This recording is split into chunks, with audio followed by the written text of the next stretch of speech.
Online travel agency ফ্লাইট এক্সপার্টের office ২ August হঠাৎ করে বন্ধ হয়ে যায় তাদের ওয়েবসাইট। হোয়াটসঅ্যাপ গ্রুপে এমডি সালমান বিন রশিদের দাবি ৩ কোটি টাকা তুলে নিয়েছেন ২ কর্মকর্তা। সে কারণে প্রতিষ্ঠান বন্ধ করে দেশ ছাড়ছেন তিনি। ফ্লাইট এক্সপার্টের সাব এজেন্ট ট্রিপনেস্ট এর এমডি বলছেন, আগস্ট থেকে আগামী ফেব্রুয়ারি পর্যন্ত তাদের প্রায় ৬১ লাখ টাকার টিকিট আটকা ফ্লাইট এক্সপার্টে। প্রতিযোগিতার বাজারে বাধ্য হয়ে কাজ করতে হতো প্রতিষ্ঠানটির সঙ্গে। যে টিকিটটা আমি জিডিএসে পাচ্ছি ৫০,০০০ টাকায়, আমি পাচ্ছি যেটা আমি হয়তো কাস্টমারকে সেল করবো ৫১,০০০ টাকায়, সেই টিকিটটা ফ্লাইট এক্সপার্টের মতো কোম্পানি বিক্রি করা শুরু করলো ৪৭,০০০ টাকা দিয়ে। এখান থেকে না পেরে তখন আমরা আমি শর্টকাটে যদি বলি, আমরা ফোর্স হই যে ওটিএগুলোর কাছ থেকে বিটুবি করে ফেলার জন্য। তবে বন্ধের পর জানতে পারেন ফ্লাইট এক্সপার্ট থেকে কেনা টিকিটগুলোর কিছু বাদে বেশিরভাগই অন্য ৩টি এজেন্সি থেকে ইস্যু করা। ফ্লাইট এক্সপার্ট তাদের নিজের আয়াটা বাদে আরও অসংখ্য সাব আয়াটা ইউজ করেছে এখানে। হ্যাঁ, অন্যান্য কোম্পানির আয়াটা ইউজ করে তারা কাজ করেছে। সোমা আছে, এর মধ্যে হাজি আছে, হ্যাঁ, আরও ফ্লাইফার আছে, এরকম অনেকগুলো কোম্পানি আছে। এই তথ্যের পর শুরু হয় ফ্লাইট এক্সপার্টের ব্যবসার মডেল জানার চেষ্টা। দেখা গেল এয়ারলাইন্স থেকে ৭% ছাড় পেলেও তারা প্রতি টিকিট সর্বোচ্চ ছাড় দিত ২৫% পর্যন্ত। ওয়ালেটে টাকা রাখলে লভ্যাংশ পেত সাব এজেন্ট। সিভিল এভিয়েশনের লাইসেন্স না থাকার পরও ব্যবসার সুযোগ দেওয়া হয়েছে তাদের। এছাড়া ব্যাংক গ্যারান্টির স্বল্পতায় লাইসেন্সের কোটা ফুরালে টিকিট কাটতে হতো অন্য এজেন্সির আইডিতে। খাত সংশ্লিষ্টরা বলছেন, ফ্লাইট এক্সপার্টের ব্যবসার এই ৪ মডেলই বেআইনি। আমার কাছ থেকে টাকা নিয়ে অনলাইন ট্রাভেল এজেন্সি হোক অফলাইন হোক তারা রাখবে তাদের পকেটে, এটা কিন্তু মানে কোনো স্বীকৃত পদ্ধতি না, এবং এটাতে বাংলাদেশ ব্যাংকের নিষেধাজ্ঞাও আছে আমি যতটুকু জানি। ব্যাংক গ্যারান্টি একটা লিমিট আছে, সেটা অ্যাক্সিড করলে আর আপনার সিস্টেমে টিকিট আর ইস্যু হবে না।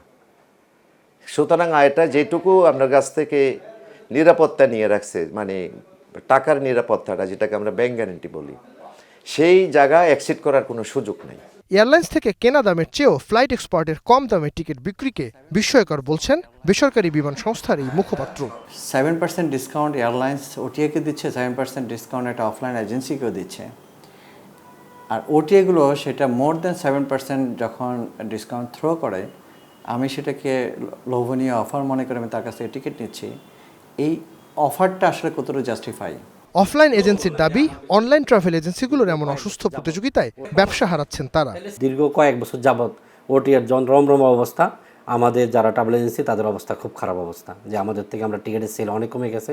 অন্যদিকে ফ্লাইট এক্সপার্টের ঘটনায় ওটিএ ব্যবসায় নেতিবাচক প্রভাব পড়বে বলে মত অনলাইন ট্রাভেল এজেন্সিগুলোর। তাদের দাবি, নিয়ম মেনেই ব্যবসা করছে তারা। এটা বিশাল একটা এফেক্ট পড়বে, কারণ দিনকে দিন কিন্তু আপনার অনলাইন থেকে টিকিট করার প্রবণতা অনেক বাড়ছে। মানুষ এখন শিখে গেছে কিভাবে অনলাইন থেকে টিকিট করতে হয়, এবং বিষয়টা কিন্তু অনেক ইজি। এখানে আসলে বিভ্রান্ত হওয়ার কোনো সুযোগ নাই। আমাদের এইটা খুবই রেগুলেটেড একটা ইন্ডাস্ট্রি, খুবই রেগুলেটেড বিজনেস। আমার মনে হয় যে এটা আমরা যত বেশি আমাদের কাস্টমারদেরকে বা সাধারণ মানুষকে জানাতে পারবো তত ভালো। অনলাইন ট্রাভেল এজেন্সির অর্থ আত্মসাৎ করে বিদেশ পালানোর ঘটনা এবারই প্রথম নয়।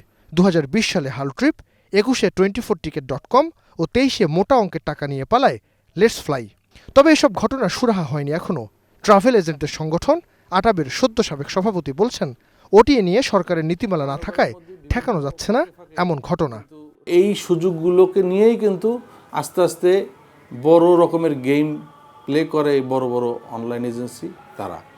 তো আমরা পরামর্শ দিয়েছি, আমরা বলেছি যে দ্রুততার সাথে একটা নীতিমালা দিয়ে দেন, এবং যারা নীতিমালা মানবে না তাদেরকে আইনের আওতায় এনে শাস্তিমূলক ব্যবস্থা গ্রহণ করেন। বাংলাদেশের আকাশপথে প্রায় প্রতি বছর ২০,০০০ কোটি টাকার টিকিটের ব্যবসা হয়, যার প্রায় ৫০% অর্থাৎ ১০,০০০ কোটি টাকার ব্যবসা করে অনলাইন ট্রাভেল এজেন্সিগুলো, যার মধ্যে গুরুত্বপূর্ণ ট্রাভেল এজেন্সি রয়েছে মাত্র ৭ থেকে ১০টি। প্রতি বছর ১০,০০০ কোটি টাকার ব্যবসা যে প্রতিষ্ঠানগুলো করে থাকে, খুবই অবাক করার মতো বিষয় হলো এই প্রতিষ্ঠানগুলোর নিয়ন্ত্রণে নেই কোনো কঠোর নীতিমালা কিংবা নজরদারি। সে কারণে খাত সংশ্লিষ্টরা বলছেন, যুগের সাথে তাল মেলাতে যেমন ওটিএগুলোর প্রয়োজন রয়েছে, ঠিক তেমনিভাবে এই ওটিএগুলোকেও আনতে হবে করা নজরদারির মধ্যে। তবেই হাল ট্রিপ কিংবা ফ্লাইট এক্সপার্টের মতো ঘটনাগুলো আর ঘটবে না। Naim Abid, star news, Dhaka.